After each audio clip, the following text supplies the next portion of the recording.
Olá e seja bem-vindo à recapitulação do webinar. Meu nome é Diego Silva, eu sou um executivo de contas na Agudeira e hoje apresentarei uma versão resumida do nosso recente webinar, uma introdução à análise como código e ao plugin VS Code. Discutiremos a análise como código, os benefícios que ela traz e apresentaremos também uma breve demonstração para ilustrar a abordagem como código da Agudeira. Mas vamos começar com algumas informações básicas sobre a análise como código e como esse conceito começou. Primeiro, vamos dar uma olhada na Agudeira em números. A Agudeira é uma empresa global com sede em São Francisco. Nós somos a ferramenta de análises incorporadas número 1. 50% das empresas Fortune 500 usam Agudeira. Nossos usuários finais constam com mais de 3,2 milhões. Nós ajudamos mais de 140 mil empresas globais e estamos entre as 50 mais influentes empresas SaaS do mundo. Alguns dos nossos investidores são Visa, Intel Capital, Andreessen Horowitz, General Catalyst. A agenda para a recapitulação desse webinar. Primeiro vamos falar da história da abordagem como código, porquê da análise como código e depois vamos para uma demonstração. História da abordagem como código. Muitos anos atrás, os engenheiros costumavam implantar tudo em servidores de hardware, ou seja, para executar o código, eles precisavam dos servidores físicos reais. Em meados dos anos 2000, serviços como a AWG e mais tarde o Azure e o Google Cloud começaram a aparecer e essa foi uma excelente notícia para os engenheiros porque eles não precisavam mais lidar com hardware. Porém, isso também trouxe seus próprios problemas, como, por exemplo, a dificuldade de manter um grande número de microserviços. Ou seja, você precisa implantar uma nova versão do seu software, certificar-se de que o sistema operacional está sendo atualizado e assim por diante. Foi assim que, no final dos anos 2000, surgiu a infraestrutura como código. Simplificando, a infraestrutura como código significava que, em vez de algum administrador sentado em uma sala escura do terminal e digitando comandos, havia um repositório contendo um arquivo que continha definições declarativas do que deveria ser implantado e onde, o tipo de versão desejada e etc. Basicamente, a análise agora está sendo descrita de forma que uma máquina pudesse entender, e logo a máquina poderia então processar e implantar seu sistema. Essa abordagem trouxe muitos benefícios, pois você poderia criar versões de sua infraestrutura, implantá-la em novos servidores rapidamente com muito pouca chance de erro humano. A partir de então, a abordagem continua a se desenvolver, com um número crescente de ferramentas operando puramente como código. Por exemplo, pode-se tomar pipelines como código, onde, em vez de especificar manualmente o que e onde implantar todas as vezes, são definidos arquivos declarativos estáticos que especificam esses comandos. A segurança como código também apareceu e, com o tempo, praticamente todos os aspectos das empresas de tecnologia modernas começaram a ser codificados. Isso nos leva à década de 2020 e à chegada da análise como código. Para discutir esse momento da história de maneira eficaz, é importante mencionar outro marco daquela época, a ascensão dos engenheiros analíticos. A ascensão dos engenheiros analíticos. Quem são os engenheiros analíticos? Bem, simplificando, eles são responsáveis por implementar o autoentendimento do usuário final. Eles gastam tempo com os dados, o que significa que os transformam, os testam e os implantam. Eles tentam aplicar as melhores práticas de engenharia de software ao mundo das análises e dos dados. E esse último ponto é super importante. Como o termo melhores práticas de engenharia de software é um pouco confuso, vamos ver quais são realmente essas práticas recomendadas e como a abordagem como código ajuda a trazê-las para o mundo das análises. Melhores práticas de engenharia de software no mundo das análises. A primeira prática recomendada é a capacidade de criar e manter uma solução de ponta a ponta. Isso é algo que os engenheiros de software vêm experimentando há muito tempo. Eles têm seus projetos, seus espaços de trabalho e todos os aspectos importantes da aplicação ou solução em um só lugar, o que lhes permite fazer alterações, recuperar dados e assim por diante. O segundo aspecto é a capacidade de reduzir a troca de contexto. Se você tiver tudo em um lugar só, provavelmente reduzirá a alternância de contexto porque poderá controlar ou manter o aplicativo de uma ferramenta. Quando se trata da aplicação analítica, pode ser um IDE e, por exemplo, no caso da Godeira, o plugin VS Code, do qual falaremos um pouquinho mais tarde. O terceiro aspecto é validar resultado e automatizar testes. A automação de teste é basicamente uma forma de verificar automaticamente se a nova versão do seu projeto, aquela que você vai implantar nos servidores de produção para os usuários, está boa, ou seja, se nada está sendo entregue quebrado aos usuários. A automação de teste já existe na engenharia de software há muito tempo. Você provavelmente já ouviu falar de testes unitários, testes de ponta a ponta, testes funcionais e assim por diante. Isso é o que permite que você pressione o botão de implantação em uma sexta-feira à noite e sem se preocupar com alguém ligando para você pedindo para corrigir um bug que foi implantado. O outro aspecto é o controle de versão. Muitas ferramentas no espaço analítico possuem algum tipo de controle de versão, ou seja, você pode reverter para uma versão anterior do seu espaço de trabalho ou projeto analítico, mas com as melhores práticas de engenharia de software, vai um pouco mais além disso. Não se trata apenas da capacidade de reverter para a versão anterior do projeto, mas você também pode diversificar. Você pode, por exemplo, querer que vários engenheiros analíticos trabalhem em recursos diferentes no mesmo projeto. Eles podem criar diferentes ramificações no Git e trabalhar nelas, definir partes ligeiramente diferentes do projeto e, em seguida, vinculá-las de volta à ramificação principal quando o recurso estiver pronto. O quinto aspecto é a colaboração que está intimamente ligada ao controle de versão e à ramificação. Os sistemas de controle de versão, assim como o Git, geralmente são serviços em nuvem que possuem alguma IU e permitem interagir com esse código e essas ramificações. Você provavelmente já ouviu falar de GitHub e Bitbucket, e há mais no Azure também. A parte importante aqui é que não é apenas como o engenheiro analítico que está escrevendo esses arquivos de código. Não é só você e sua automação de teste.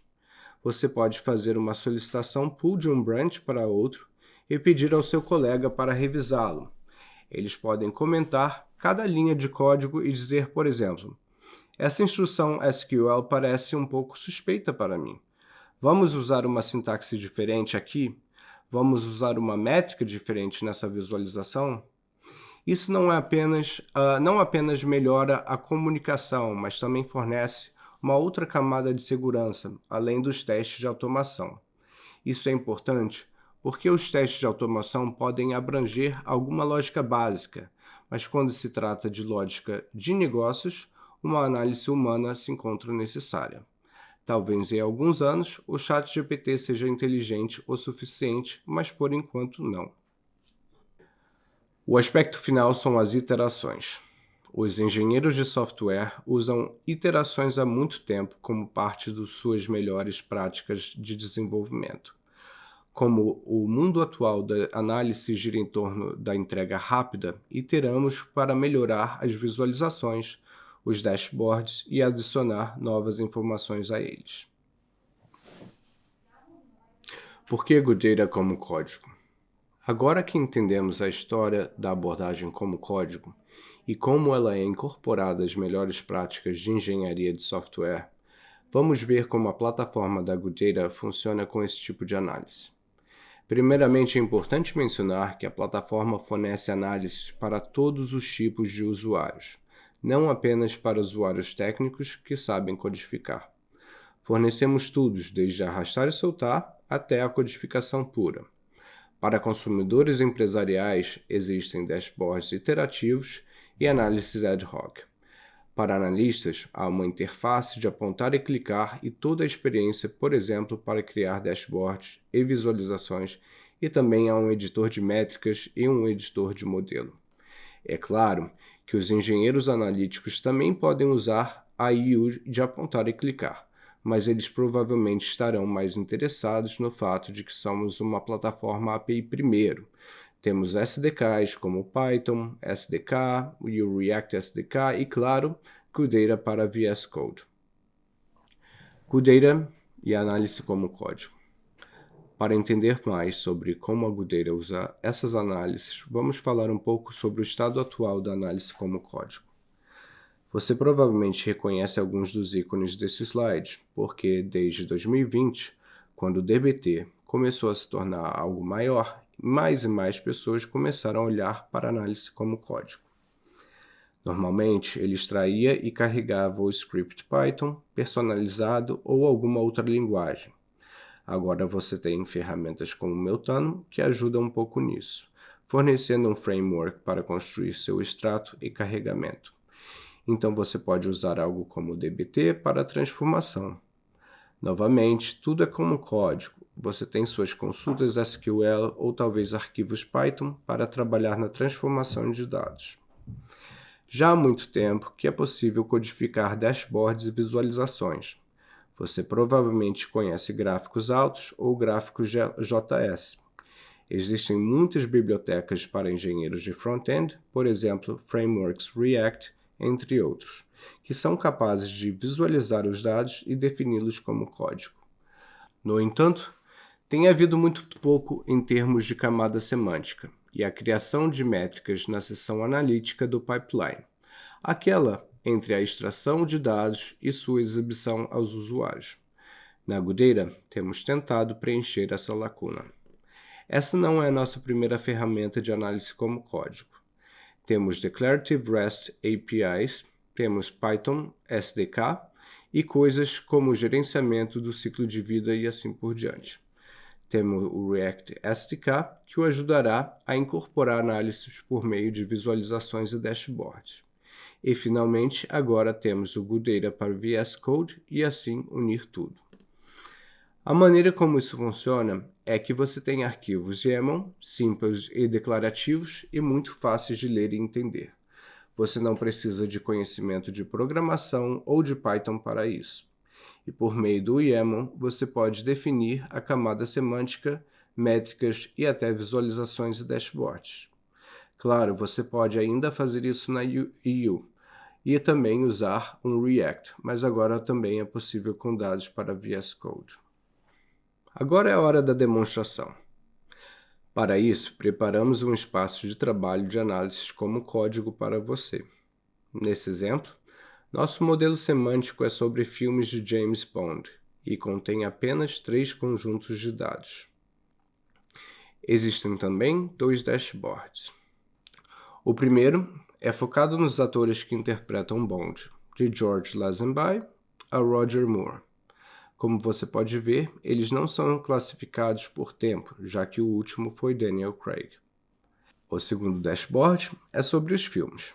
Assim, podemos filtrar os filmes aqui ou podemos ver estatísticas agregadas sobre eles. Como isso aparece no código, aqui podemos ver o mesmo projeto clonado no código do Visual Studio e representado como arquivos YAML. No lado esquerdo, podemos encontrar os arquivos dos 2 dashboards e dos 3 conjuntos de dados. Depois temos algumas métricas criadas para isso e muitas visualizações que são utilizadas nesses dashboards. Como você pode ver, tudo isso é muito fácil de ler e corresponde aproximadamente ao que você vê no próprio dashboard. Nosso dashboard de atores tem 2 seções. A primeira não possui título e possui apenas uma visualização. E depois temos uma seção com título e 2 visualizações. É um dashboard muito simples com apenas 3 gráficos. O bom da abordagem como código é que não se trata apenas de destaque de sintaxe, mas também ajuda você a trabalhar com o projeto. Por exemplo, se você remover alguns caracteres aqui, poderá ver que eles estão sublinhados em vermelho. Basicamente, ele realiza a validação semântica em tempo real de todo o projeto e diz: ei, não há visualização com essa ideia que você está tentando referenciar. Então, provavelmente há um erro. E se você tentar implantá-lo agora, ele não o permitirá. Isso apenas dirá que você está tentando implantar algo que está quebrado. Existem também outros recursos, por exemplo, o sistema pode sugerir a resposta correta com base no que você já digitou. Aqui você pode ver tudo que começa com a letra A, que pode ser usado nesse contexto específico. Digamos que você seja um engenheiro analítico e queira criar uma outra visualização no painel. Por exemplo, quantos anos cada ator passou interpretando James Bond? Você também pode simplesmente criar uma nova métrica chamada algo como atores de vínculo anos e EMA. Para efeitos deste exemplo, podemos apenas copiar e colar uma sintaxe de métrica preparada. Você pode ver aqui que diz que é um tipo de métrica. Possui um ID, título, MACL. MACL, ou Linguagem de Consulta Analítica Multidimensional, é a nossa sintaxe para definir métricas. Isso significa que você pode definir uma métrica que pode ser dividida por diferentes atributos ou dimensões e assim por diante. Algumas outras empresas usam SQL modelados para isso, mas MACL é muito mais poderoso. Com MACL, você tem algumas seleções alinhadas que permitem alcançar o número correto.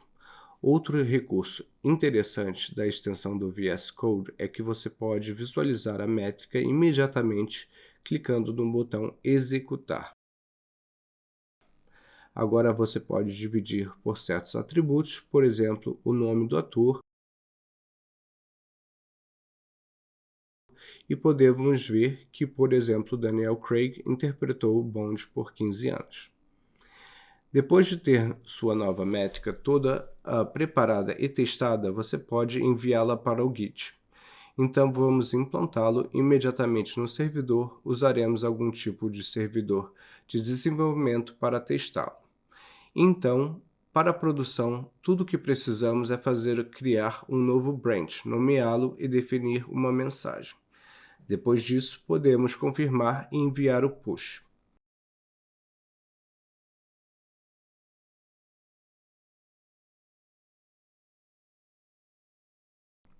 Então, basicamente, apenas salvamos nossas alterações e colocamos no GitHub como um branch de uma nova variante desse projeto.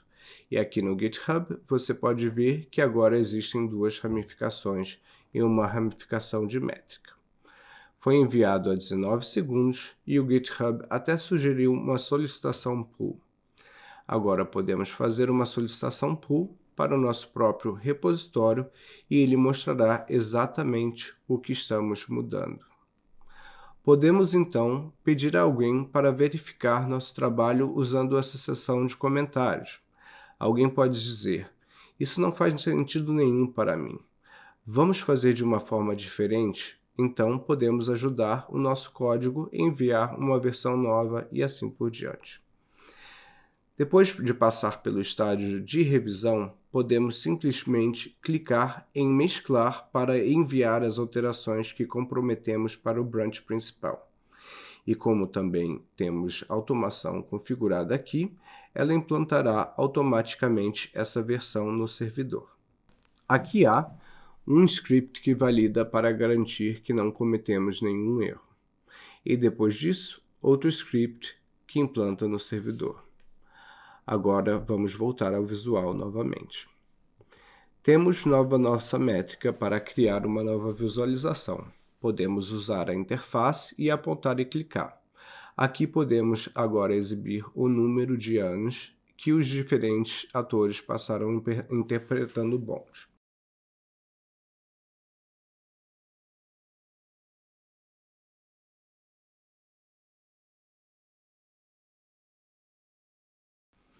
E agora vamos colocá-lo no dashboard.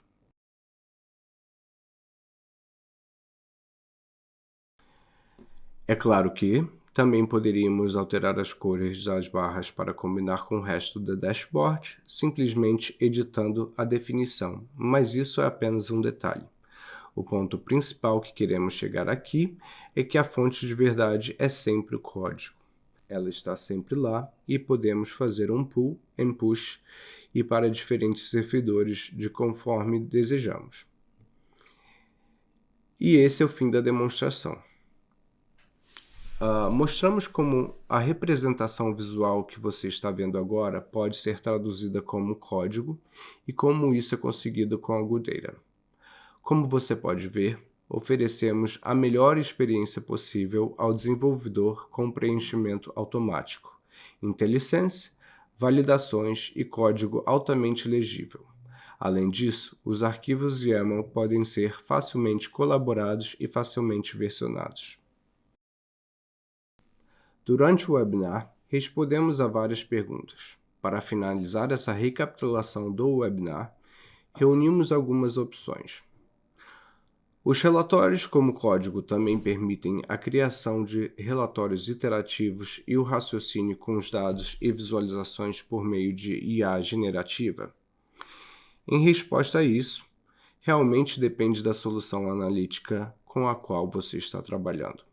Se sua solução analítica for puramente baseada em SQL, a API generativa poderá ajudá-lo a gerar o SQL.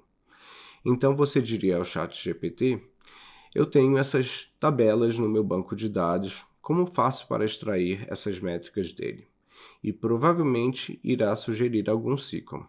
Agora, não estou dizendo que será um bom SQL, mas também será algum SQL que você poderá testar e ver se funciona. E talvez, através de algumas iterações, obter alguns resultados adequados. No nosso caso, ainda é melhor, porque a Agudera é uma solução analítica baseada no modelo semântico, o que significa que temos muitos dados extras de metadados no topo da tabela e geralmente você não usa SQL para definir visualizações e explorar seus dados. Em vez disso, você está usando o modelo semântico e a API generativa pode ser muito poderosa com isso. Temos alguns prototipos com IA aberta e ChatGPT, que certamente poderemos compartilhar com você se entrar em contato. Uma outra pergunta que recebemos foi: a análise como abordagem como código da Agudera atualmente cobre todo o ciclo de vida da análise ou apenas algumas partes delas? Estamos cobrindo a maior parte do projeto analítico usando o plugin de VS Code, que inclui recursos interessantes como o preenchimento automático e a validação em tempo real para a maior parte do seu projeto analítico. Também temos ferramentas como a Python SDK e Declarative REST API, que podem ajudá-lo no ciclo de vida. Para explicar em termos simples, você define suas análises do espaço de trabalho, visualizações, métricas e dashboards como código no Agudera para VS Code. Então, sempre que precisar fazer um ciclo de vida, como propagar novos clientes para o sistema e assim diante, você pode fazer isso através do Python SDK. E para a última pergunta, recebemos: e quanto à facilidade de implantação de novos dashboards analíticos em ambientes de clientes, especialmente no caso de implantações locais? Como a Agudera torna isso mais fácil? Em termos simples, você pode implantar em suas próprias instalações. Fornecemos Agudera nativo da nuvem para isso, e a maneira mais fácil é usar nossas APIs declarativas e Python SDK para codificar seus pipelines. Então você terá, digamos, um ambiente rodando para o seu desenvolvimento, você criará suas próprias análises lá, irá testá-las e, quando estiver tudo pronto, executará algum pipeline que usa Python SDK e REST API para clonar o material que realmente servirá a seus usuários de um servidor para o outro. Claro, você também pode colocá-lo no Git, no meio, Então depende totalmente de você como configurar seus pipelines. Agora, com Godata para VS Code é ainda mais fácil, porque você pode definir suas análises como código desde o início. Então, não precisa extrair algo de um servidor, depois enviá-lo para outro. Você define tudo no código do Visual Studio e, em seguida, implanta-o, digamos, em um servidor de desenvolvimento, depois em um servidor de teste e, em seguida, no servidor de produção em etapas, da mesma forma que implantaria em qualquer outro aplicativo. Agora, você pode usar o Tableau ou o Power BI para todas essas implantações, mas você pode realmente fazer isso em grande escala? Com o Tableau, você provavelmente alteraria o destino da sua implantação sempre que trabalhasse com ele ou talvez baixaria os ativos do Tableau em algum tipo de arquivo zip. O mesmo vale para o Power BI. Fazer qualquer tipo de personalização antes de implantá-lo no próximo domínio é quase impossível com esses arquivos zip. Portanto, você é forçado a fazer todas as alterações na EU todas as vezes. Novamente, isso realmente não ajuda muito, não é? Já com o Godata, tudo é legível e projetado de forma que permite o download de arquivos. No nosso caso, a definição do projeto ou do espaço de trabalho, fazer as alterações, atualizações e depois implantar com Scala usando o Python SDK ou nossa interface de linha comum. Esse é o fim das perguntas e a recapitulação deste webinar. Obrigado por você assistir. Se tiver interesse em saber mais, confira o nosso site. Lá você encontrará mais informações sobre a plataforma da Godata, além de diversos recursos sobre análise como código. Até mais!